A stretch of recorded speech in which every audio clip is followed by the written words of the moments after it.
Here I have REDMI Note 12 Pro, and today I'm going to show you how to take screenshot on this device.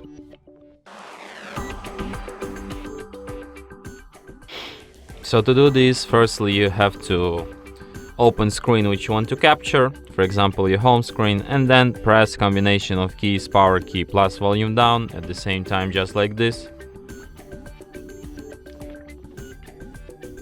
And that's how a screenshot will be taken. So let me show you once again. Power key plus volume down, and that's how it's done. So one last time, volume down plus power key, and that's how it's done. You can find your screenshots in gallery in the album called Screenshots and Screen Recordings, and here they are. From here you can share, edit, favorite or delete your screenshots. And you can also perform some other actions with them. A lot of actions here.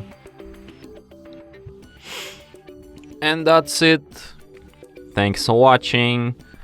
If you find this tutorial useful, don't forget to hit that like button and subscribe to our channel.